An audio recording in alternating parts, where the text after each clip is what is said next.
आताच मिळालेल्या माहिती आधारे कन्नड तालुक्यातील कृषी विभागाच्या बीज गुणन केंद्र आणि फळ रोपवाटिकेत काम करणाऱ्या महिला मजुरांचे बेमुदत उपोषण आज 5व्या दिवशीही सुरूच आहे.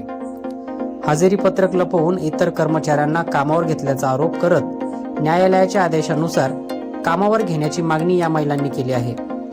उपोषणाच्या 4थ्या दिवशी 4 महिलांची प्रकृती खालावल्याने त्यांना कन्नड ग्रामीण रुग्णालय येथे हलवण्यात आले.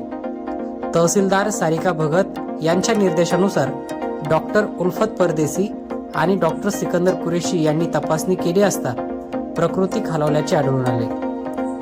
या दरम्यान उच्च न्यायालयाच्या 2019च्या आदेशानंतरही संबंधित अधिकाऱ्याकडून हजेरी पत्रक सादर करण्यात आलेले नसल्याने असा आरोप आंदोलक महिलांनी केला आहे. तहसीलदारांनी कृषी अधिकारी संताराम वाकडे यांना तत्काळ वस्तुनिष्ठ अहवाल सादर करण्याचे निर्देश दिले आहेत. बघूया खास रिपोर्ट.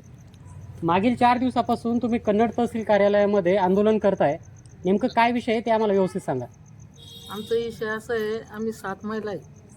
आमचं कामाचं विषय आहे ते, आम्हाला परमनंट करावं म्हणून, पण ते कोणीच येऊ लागले नाही इथं.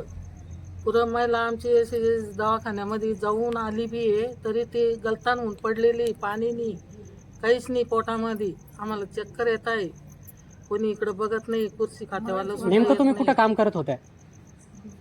बीज गुणन केंद्र सरकारी शेतपाराम बीज गुणन केंद्र नरसिंगपूर सरकारी. अच्छा, तिथं काम करत होतो आम्ही. रोजंदारी किती वर्षापासून काम करत होते? 87 पासून 7 रुपये हजेरी होती.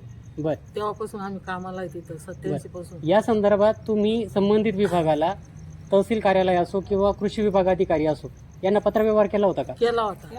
त्यांना मनावर घेतलं नाही. बर, आम्ही दिलं, त्यांना मनावर घेतलंच नाही. 2 वर्षापूर्वी पण त्या तालुक्याला केलं तिथं संभाजीनगरला. अच्छा, त्यांना पण मनावर घेतलं नाही. तिथं कृषी खात्याला पण दिलं तर आम्ही आमरून उपोषण करू, आम्हाला काहीतरी न्याय द्या, आमचे मस्टर काढा. 240 दिवसामध्ये का बरं नाही आम्हाला काढलं? बाकीचं मजूर आलंय, आम्हाला का बरं नाही घेतलं?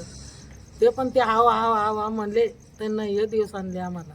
आता आमरून उपोषण घेतलंय ना, आता ते येऊन सुद्धा बघत नाही. आता तुम्ही एकूण किती महिला आंदोलनाला बसलेल्या? 7 महिला आहे. 7 महिला. साथीचं नाव सांगू? तुम्ही नाव काय त्यांचे? साथीचं नाव, माझं नाव इमलबाई रामसिंग शेवाळे, सकुबाई शिवलाल शेवाळे, गेंदाबाई धोंडराम गंगवाल, इमलबाई बाबू मगरे, हौसाबाई गणपत जाधव, कडूबाई भीमराव नरोडे, पार्वताबाई कचरू बिरसने. आम्ही असे 7 महिला आहे. आता तुम्ही जेवढे महिलांची नावं सांगितले त्या जवळपास सर्व वृद्ध महिला आहेत. हा, आता मागील 4 वर्षापासून तुम्ही तो उपाशी आंदोलनाला बसलेले 4 आहात, दिवसापासून. तर त्यामध्ये तुम्हाला बरेचसे त्रास वेदना चालू झालेल्या असतात, तरच झालो. तरी सुद्धा कोणताही प्रशासकीय अधिकारी इथं आलेला नाहीये. कोणीच नाही आलंय. बर, येऊन असे लांबून जाऊ लागले ते पाहून सनी आम्हाला. इथं जवळ सुद्धा कोणी येईना नाही. यानंतरची तुमची भूमिका काय? यानंतर तुम्ही काय करणार? आम्ही परमनंटचीच घेणार आहे आता. नाही, जर तुमच्याकडे अधिकारी आलाच नाही तर पुढे काय करणार तुम्ही? त्याच्यावर कारवाई करायलाच पाहिजे ना. इडच मरू आम्ही. आम्हाला कधी त्यांनी न्याय नाही दिला तर आम्ही इडच मरणार.